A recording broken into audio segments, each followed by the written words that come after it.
Hello, everyone, and welcome to You Are Unique Yoga. I am Marlene. Today, we're going to talk about pranayama, which is the breath. Now, prana is your life force, and yama is to regulate and control, and what keeps us alive is controlling the life force, which is through breathing. Now, prana strengthens your lungs, it aids in digestion, it brings improvement in sleep. It reduces stress and cortisol. Now, the prana flows through our body through energy channels, and these energy channels are called nadis. When you do yoga, your breath is also exercise, and it's in control, and it's different for everyone. Everybody breathes a different way. Some people breathe deeply, some people breathe in between, some people breathe shallow. And it's different for everyone. Now, there are two types of pranayamas that we're going to learn of, and they have two different names. We have the right nostril breathing, and we have the left nostril breathing.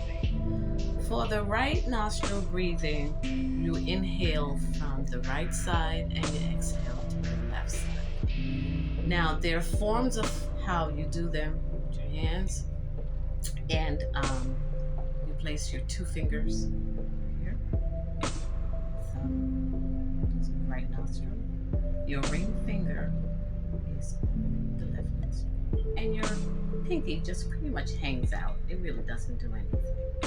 You breathe in, hold your finger with your right, breathe, lift your fingers up with your left. Do it again.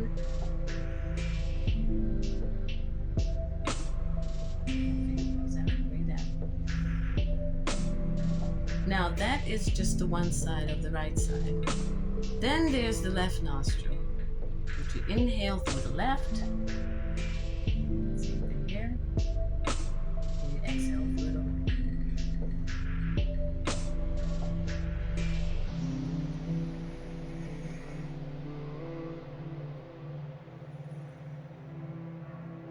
So remember, now we're going to practice those fingers at another time because there's a way of doing it, so you want them to be done correctly in the right way.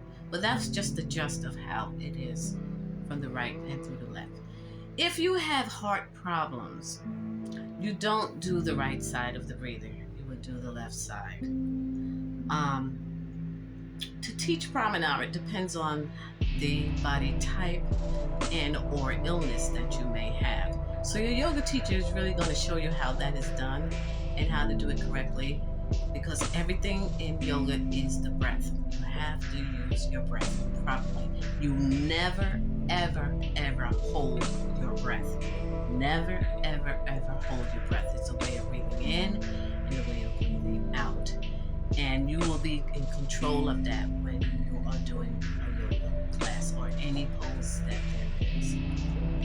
Now, the most common breathing exercise is the thoracic breathing, which is just the chest breathing. So you basically are breathing in and you're breathing out. And you usually would place your hand on the chest or in the lap. Now, you can practice this like at least 10 to 15 minutes a day, at least 2 times. But if you're a beginner, I believe it's really good to use that at least 10 minutes a day, at least once, so that you would get yourself ready for your breath and how it will work for you, because it's important to do that. Then there's the diaphragm breathing, which is really breathing in through your diaphragm, up through it and out. So that's a whole different level of breathing.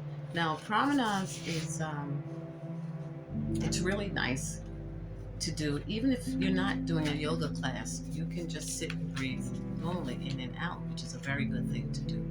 Anyway, it's something that you would want to do daily, and each day it's going to be different. Now we're going to talk about meditation. Now, meditation is one of the hardest things to do. it can be challenging. Meditation doesn't come easily. It's really a challenge for you. And we're going to talk about what does it even mean, meditation. And it's usually to learn the awareness and to achieve a mental clarity, emotional calming, or a stable state that you need to be in is what we do in meditation. Now, a lot of the times we think meditation is just sitting there and just closing our eyes and just going from thoughts to thoughts, and which does happen because that's something that naturally happens to your brain. You do go from thought to thought when you do meditation. And it's involving and absorbing, and it's considered a thought from meditation is when you go from meditation to meditative. And that's when you are going from that thought and going into a meditative state, meaning that you are having your thoughts and your thoughts are really achieving thoughts through becoming meditative. Meditative is when you become calm and stable during this time of meditation. Now, when you're doing yoga and when you're doing meditation, especially meditation, you're going to have thoughts from thought to thought to thought. With most people, they go from one thought to another thought, and it'll be like a racing mind, which in yogi land they call it the monkey mind. There's one thought goes from one to another to another to another to another. It never stays in the present. You can control that by thinking of the present, bringing yourself back to the present state. Now, it takes time to get that way. It's not going to happen overnight. It comes through practice. You have to practice meditation daily. And doing that every day is really, really good for you, because what happens in time, you will be getting into that meditative state and you will pretty much get used to it. Now, when you are doing that, you also want to be breathing in a nice normal pattern as well. And that's usually a breathing in, which is the normal way of breathing, and breathing out.